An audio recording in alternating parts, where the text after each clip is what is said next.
arkadaşlar. Yeni bir gezi videosuyla tekrar karşınızdayız. Umarım beğenir, keyifle izlersiniz. Bu seferki durağımız öncelikle İstanbul'da bulunan Ayasofya Müzesi ve ardından hemen görmüş olduğunuz Topkapı Sarayı olacak. İnşallah beğenir, keyifle izlersiniz. Desteklerinize ihtiyacımız var tabii ki. Videolarımızın devamı ve sürekliliği için lütfen kanalımıza abone olup yorum yapmayı ve beğeni bırakmayı unutmayınız. İzlediğiniz için teşekkür ederiz. Sağ olun. Sultan 3. Ahmet Çeşmesi bundan 290 yıl önce inşa edilmiştir. İnşa edilme amacıysa o zamanın önemli günlerinde ya da düşkün olan insanlara şerbet, su ve bunun gibi ihtiyaçları karşılamak amacıyla padişahlar tarafından hibe edilmiş bir çeşme. Ayasofya gezimize başlayacağız şimdi. İyi seyirler dileriz. İçerinin harika mimarisi göz dolduruyor. Hadi buyurun birlikte gezelim.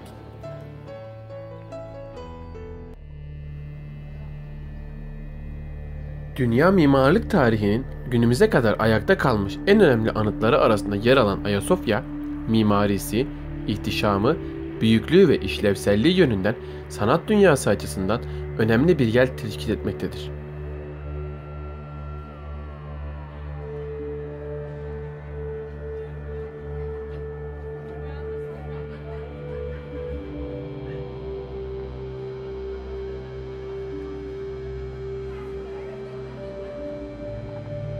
Ayasofya, Doğu Roma İmparatorluğu'nun İstanbul'da yapmış olduğu en büyük kilise olup aynı yerde 3 kez inşa edilmiştir. İlk yapıldığında Megale Ecclesia, Büyük Kilise olarak adlandırılmış, 5. yüzyıldan itibaren ise Ayasofya, Kutsal Bilgelik olarak tanımlanmıştır. Ayasofya, Doğu Roma İmparatorluğu boyunca hükümdarların taç giydiği, başkentinin en büyük kilisesi olarak katedral işlevi görmüştür.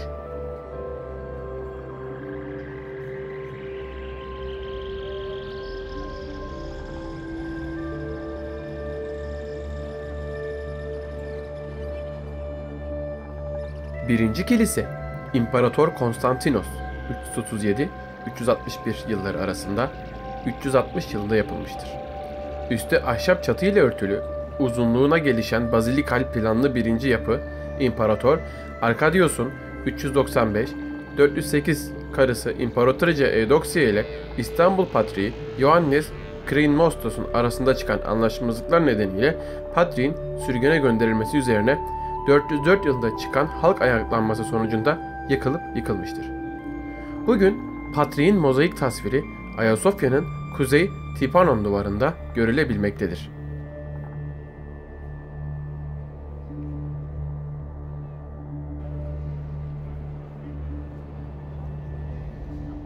Günümüzde ilk kiliseye ait herhangi bir kalıntı bulunmamakla birlikte müze deposunda bulunan Megale Ecclesia damgalı tuğraların bu yapıya ait olduğu düşünülmektedir.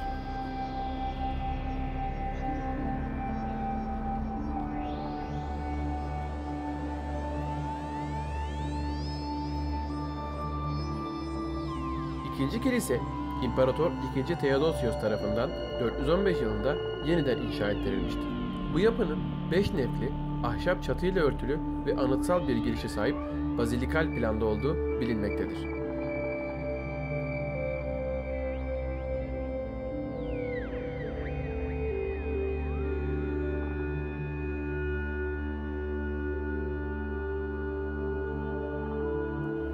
Kilise, İmparator Justinianus 527-565 5. Saltanat yılında aristokrat kesimi temsil eden maviler ile esnaf ve tüccar kesimiyle temsil eden yeşillerin imparatorluğa karşı birleşmesi sonucunda çıkan ve tarihte Nika isyanı olarak geçen büyük halk ayaklanması sırasında 13 Ocak 532 yılında yıkılmıştır.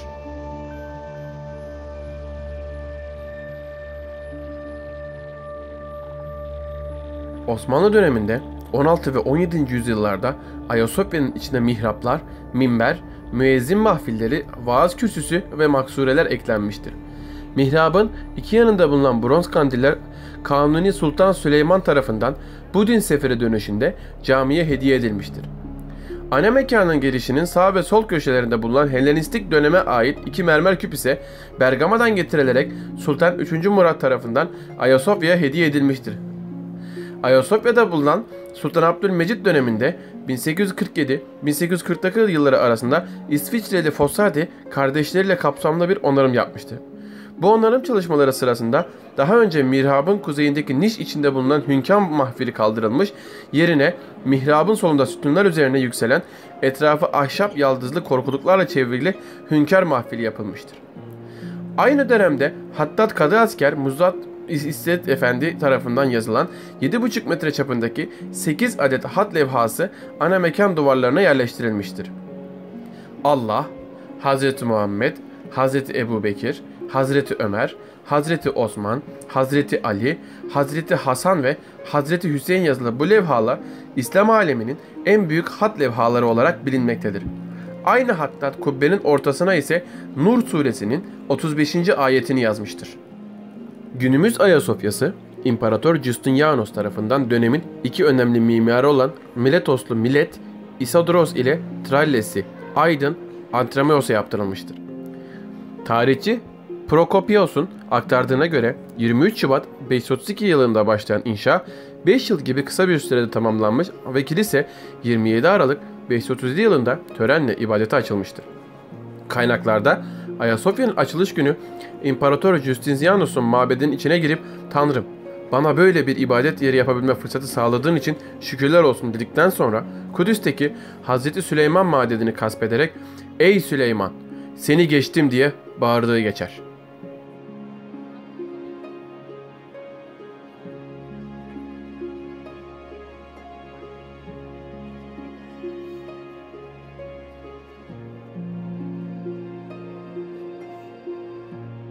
Üçüncü Ayasofya'nın mimarisindeki yenilik geleneksel baziküler plan ile merkezi kubbeli bir planın araya getirilmesidir.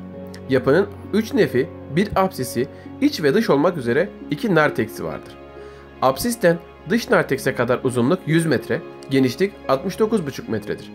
Kubbenin zeminden yüksekliği 55,6 metre, çapı ise kuzey-güney doğrultusunda 31,87 metre, doğu-batı doğrultusunda ise 30,86 metredir.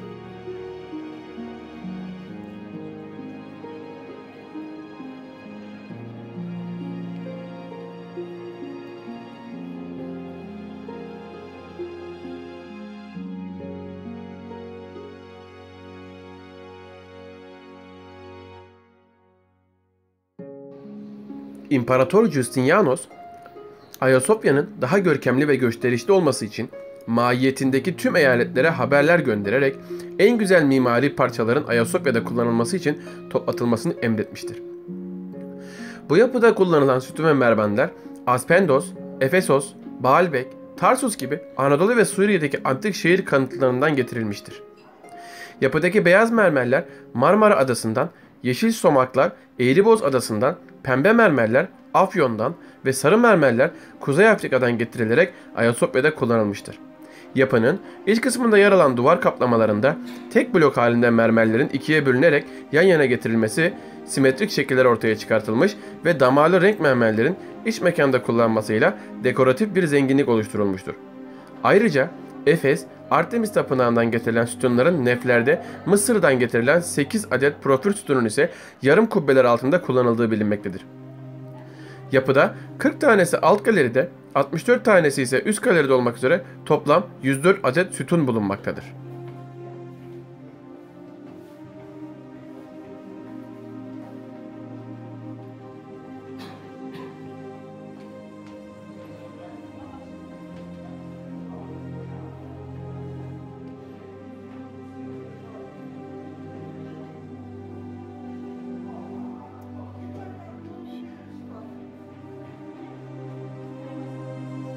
Ayasofya'nın mermer kaplı tüm duvarları dışındaki tüm yüzeyler birbirinden güzel mozaiklerle süslenmiştir. Mozaiklerin yapımında altın, gümüş, cam, pişmiş toprak ve renkli taşlardan oluşan malzemeler kullanılmıştır. Yapıdaki bitkisel ve geometrik mozaikler 6. yüzyıl tasvirli mozaikler ise ikonozlama, tasvir kırıcılık dönemi 730-842 sonrasında tarihlenir. Ayasofya, Doğu Roma döneminde imparatorluk kilisesi olması nedeniyle imparatorların taç giyme merasimlerinin yapıldığı mekandı. Bu sebeple Ayasofya'da ana mekanın naos yani sağında bulunan renkli taşlardan yuvarlak ve geçmeli desenli yer döşemesi yani ompalion, Doğu Roma imparatorlarının taç giydiği bölümdür. 4. Haçlı Seferi sırasında İstanbul, Latinler tarafından 1204-1261 yılları arasında işgal edilmiş, bu dönemde gerek kent gerekse Ayasofya yağmalanmıştır. 1261 yılında Doğu Roma kenti tekrar ele geçirildiğinde Ayasofya'nın oldukça harap durumda olduğu bilinmektedir.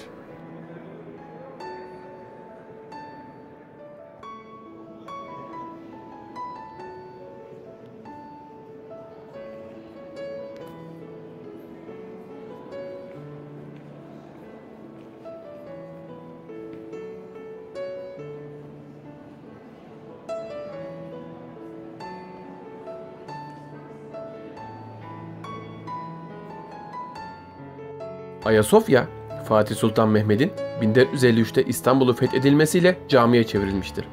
Fetihten hemen sonra yapı güçlendirilerek en iyi şekilde korunmuş ve Osmanlı dönemi ilaveleriyle birlikte cami olarak varlığını sürdürmüştür. Yapıldığı tarihten itibaren çeşitli depremlerden zarar gören yapıya hem Doğu Roma hem de Osmanlı dönemlerinde destek amacıyla payandalar yapılmıştır. Mimar Sinan tarafından yapılan minareler ise aynı zamanda yapıya destekleyici payanda işlevi görmektedir.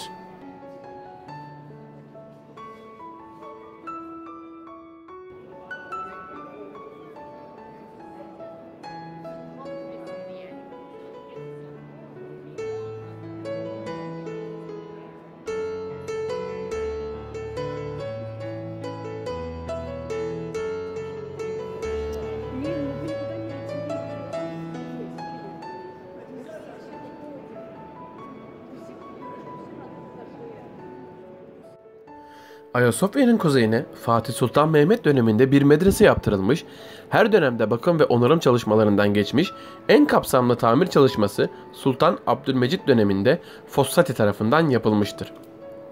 Sultan Abdülaziz döneminde Ayasofya çevresinin yeniden düzenleme çalışmaları sırasında medrese 1869-1870 yılları arasında yıktırılmış ve 1873-1874 yılları arasında ise yeniden yaptırılmıştır. 1936 yılında yıkılmış olan medresenin kalıntıları 1982 yılında yeniden yapılan kazılar sonucu ortaya çıkarılmıştır.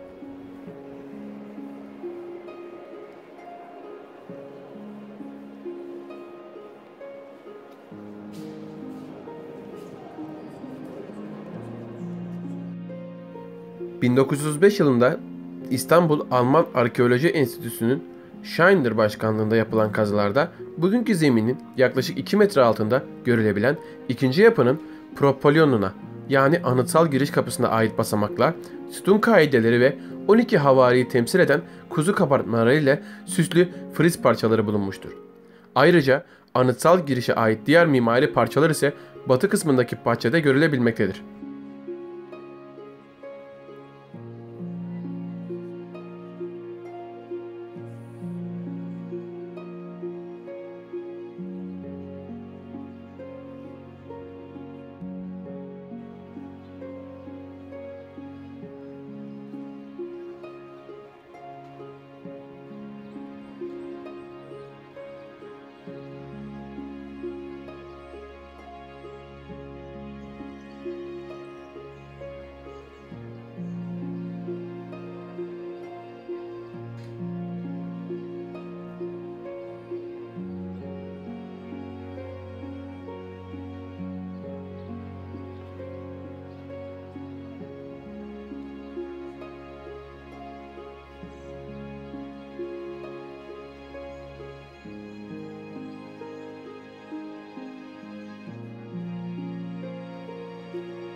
Ayasofya, Gazi Mustafa Kemal Atatürk'ün emri ve Bakanlar Kurulu kararı ile müzeye çevrilmiş ve 1 Şubat 1935'te müze olarak yerli ve yabancı ziyaretçilere açılmıştır.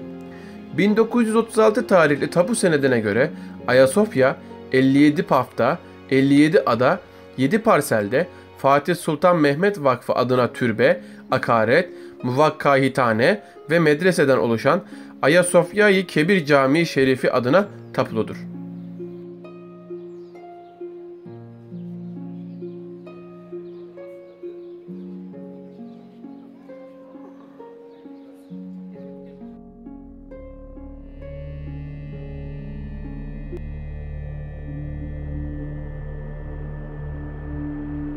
Kubbe melek tasvirleri. Pandatifler üzerinde birbirlerine tam eş olmayan 4 melek figürü işlenmiştir. Bu melekler cennette Tanrı'nın tahtını koruduğuna inanılan bir baş 6 kanattan oluşan serafim betimlemeleridir. Doğuda yer alan melekler mozaikten yapılmış, batıdaki 2 melek ise Doğu Roma döneminde bozulmuş ve fresko olarak yenilenmiştir. Pandatifler yer alan melek figürlerinin yüzleri Osmanlı döneminde yıldız biçiminde madeni bir kapak ile kapatılmıştır. 2009 yılında kubbede yapılan mozaik onarımları sırasında Kuzeydoğu'daki melek tasvirinin yüzünü örten kapak açılarak meleğin yüzü ortaya çıkartılmıştır. Sunu mozaiği. İç narteksin güney yönündeki vestibül kapısı üzerinde Ayasofya'nın en önemli figürü mozaiklerinden biri olan Sunu mozaiği bulunmaktadır. Bu mozaik Fossati tarafından Ayasofya'da yapılan onarımlar bitmek üzereyken 1849 yılında ortaya çıkarılmıştır. Simetrik bir düzene sahip olan bu mozaik, Papo'nun zemini yine altın varaklı mozaiklerden meydana gelmiş, ortada aralıksız bir taht üzerinde doğru Hazreti Meryem'in başının iki yanındaki madalyonlarda Meter ve Teo yani Tanrı Anası olduğunu ifade eden kelimelerin kısaltılmış monogramları bulunmaktadır. Hazreti Meryem'in kucağında çocuk Hazreti İsa tasvir edilmiştir. Hazreti Meryem'in solunda kentin kurucusu olan İmparator 1. Konstantinianos elinde İstanbul kentini temsil eden maket tutmaktadır. İmparator 1. Konstantinianos'un yanında yukarıdan aşağı doğru koyu mavi harflerle Grekçe azizler arasında Büyük İmparator Konstantinos yazılıdır. Hazreti Meryem'in sağında ise İmparator Justinianos elinde Hazreti Meryem ve Hazreti İsa'yı takdim ettiği Ayasofya maketini tutmaktadır. Yanında yukarıdan aşağıya doğru koyu mavi harflerle Grekçe hatırası ünlü İmparator Justinianos yazmaktadır. Bu mozaikte İmparator 1. Konstantinianos ve İmparator Justinianos'un ellerine tuttukları maketleri Hazreti Meryem'lere sunmaları ile Hazreti Meryem şehrin ve kilisenin koruyucusu olarak vurgulanmak istenmiştir. Komnenoslar mozaiği. Mozaik panoda İmparator 2. Ioannes Komnenos ile eşi Macar asıllı Yiren ve oğulları 2. Alexios yer almaktadır. Kompozisyonun ikinci ortasında kucağında çocuk Hazreti İsa ile ayakta duran Hazreti Meryem tasvir edilmiştir. İmparatorun baş kısmını çevrilen yazıda Romalıların hükümdarı Porfigenetros Komnenos, Porfir salonda doğan ibaresi yazılı olup bu ifade imparatorun babasının saltanatı sırasında dünyada geldiğini belirten bir soyluluk işaretidir. İmparatoriçenin başının etrafında ise dindar Augusta Yiren yazılıdır. İmparatoriçe Yiren Macar kralı Laszlo'nun kızı olup örgülü kızıl saçlı, renkli gözlü, beyaz tenli ve pembe yanaklarıyla Orta Avrupalılara özgü bir tipte gösterilmiştir. Panonun yanında yer alan ve payenin üzerinde ise babası tarafından 1122 yılında tahta ortak edilen ve genç yaşta hastalıktan ölen Prens 2. Alexios yer almaktadır. Mozaikte prensin hastalık yüzünden yüz hatları çökmüş ve solgun olduğu görülebilmektedir. Bu mozaik, pano, imparator ailesinin Ayasofya onarımları için yaptıkları bağışı sembolize etmektedir. Mozaik pano 12. yüzyıla tarihlenmektedir. Apsis mozaiği. Apsisin çevre kubbesinin orta kısmında Tanrı Anası Hazreti Meryem, üzeri değerli taşlarla süslü, minderli bir taht üzerine oturmakta olup kucağında çocuk Hazreti İsa'yı tutmaktadır. Bu mozaik Ayasofya'da ikonoklazma, tasvir kırıcılık döneminden sonra yapılmış ilk figüratif tasvirli örneği teşkil etmesi açısından önemlidir. Mozaik tasviri 9. yüzyıla tarihlenmektedir. İmparator Aleksandros mozaiği. Kuzey gallerinin güneybatı kısmında İmparator Aleksandros mozaiği bulunmaktadır. Mozaik pano yapıdaki diğer mozaikler gibi göz önünde olmayıp kuytu bir köşeye yapılmıştır. Doğu Roma tarihinde silik bir klişelere sahip olduğu belirtilen Aleksandros, İmparator kapısı üzerinde secde eder durumda tasvir edilen 6. Leo'nun saltanatına ortak ettiği kardeşidir. Bulunduğu yer açısından Ayasofya müzikleri arasında günümüze en sağlam gelen mozaiklerden biridir. Bu mozaik 10. yüzyıla tarihlenmektedir. Taifun'daki Patrik mozaikleri. Yapının kuzey yönünde Taifun'da duvarlara yarım kemerli nişler içerisinde mozaikten yapılmış Patrik figürlerinden günümüze yalnızca 3'ü iyi durumda gelebilmiştir. Birinci nişte İmparator Patriği Genç Ignatios, dördüncü nişte İstanbul Patriği Aziz Ioannes Christmos ve 6. nişte Antakya Patriği Aziz Ignatios Theodopros yer almaktadır. 7. nişte görülen mozaik parçalarının ise Athanasios'a ait olduğu düşünülmektedir. Mozaiklerin kesin yapılış tarihli bilinmemekle birlikte 9 ve 10. yüzyıllar aralarına tarihlenmektedir. Güney Galeri'nin batı duvarında Doğu Roma resim sanatından Rönesans'ın başlangıcı olarak kabul edilen Deisis sahnesinin yer aldığı mozaik pano bulunmaktadır. Tasvirde sağda Ioannes Prodromos yani Vaftizci Yahya ile solda Hazreti Meryem, ortada ise Pantokrator İsa bulunmaktadır.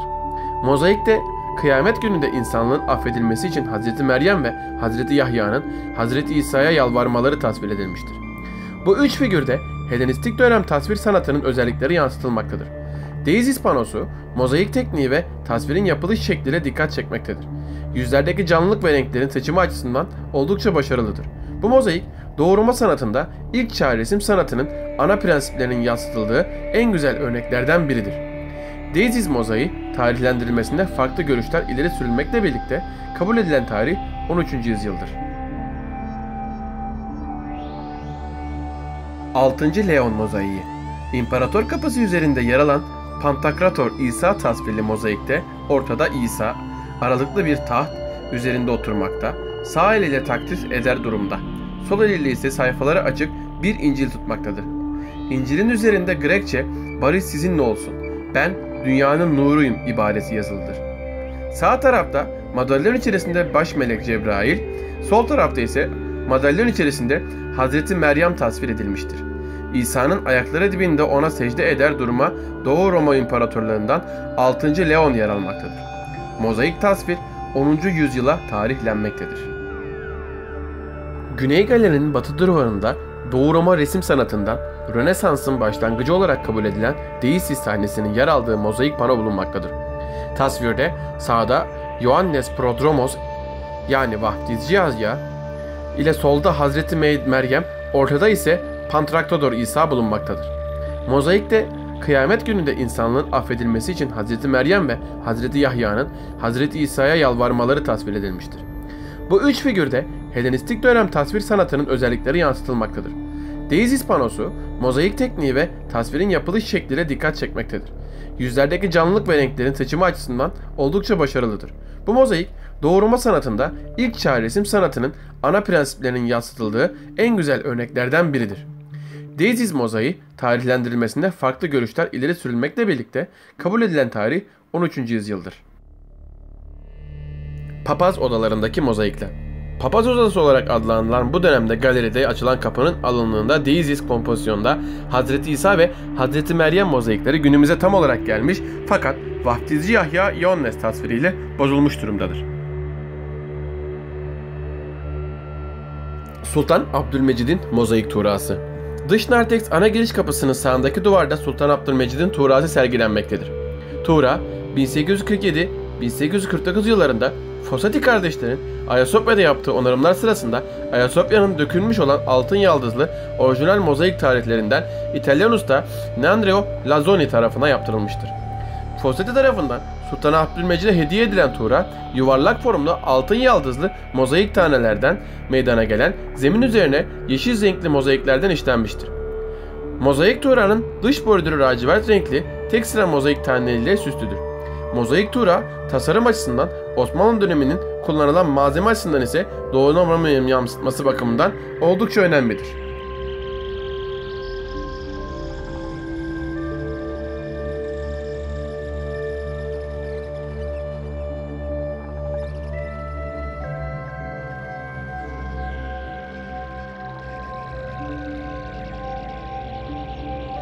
Bu ve bunun gibi gezi ve bilgilendirme videolarımızın devamı için lütfen kanalımıza abone olup, yorum yapıp, beğeni bırakmayı unutmayınız. İzlediğiniz için teşekkür ederiz. Yeni bir gezide tekrar görüşmek dileğiyle, hoşça kalın.